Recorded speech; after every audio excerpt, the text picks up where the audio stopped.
दोस्तों, आज हम जानेंगे कि करवा चौथ क्यों मनाया जाता है। करवा चौथ पति और पत्नी के बीच के प्रेम को दर्शाने वाला बेहद निष्ठा पूर्वक श्रद्धा भाव से उपवास रखने का त्योहार है। आज पूरे देश में धूमधाम से इस त्योहार को मनाया जा रहा है। प्राचीन काल से महिलाएं अपने पति की दीर्घायु के लिए यह व्रत करती चली आ रही है। इस दिन सुहागिन महिलाएं पति की दीर्घायु के लिए व्रत करती हैं और ईश्वर से आशीर्वाद प्राप्त करती हैं।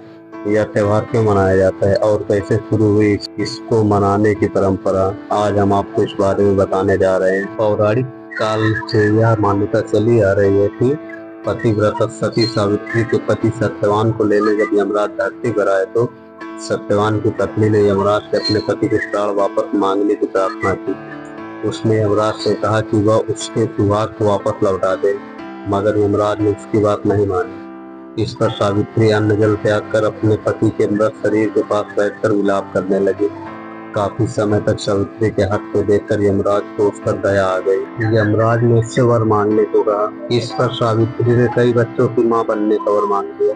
सावित्री पतिव्रता नारी थी और अपने पति के अलावा किसी के बारे में सोच भी नहीं सकती थी, तो यमराज को भी उसके आगे झुकना पड़ा और सत्यवान को जीवित कर दिया। तभी से अखंड सौभाग्य की प्राप्ति के लिए महिलाएं सावित्री का अनुसरण करते हुए निर्जला व्रत करती है।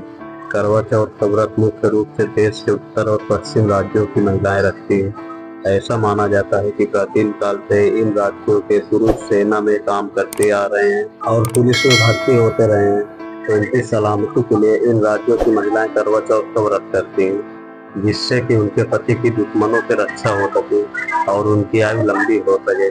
वही जिस वक्त यह त्योहार मनाया जाता है, उन दिनों में रबी की फसल यानी कि गेहूं की फसल बोई जाती है।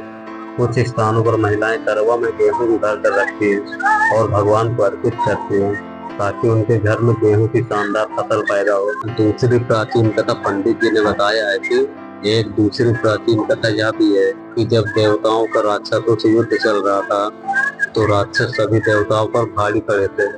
तो सभी देवी ब्रह्मदेव के पास पहुंची और अपने पतियों की रक्षा के लिए सुझाव मांगा। तभी ब्रह्मदेव ने करवा चौथ व्रत रखने का सुझाव दिया, जिससे उनके पति दीर्घायु हो सके।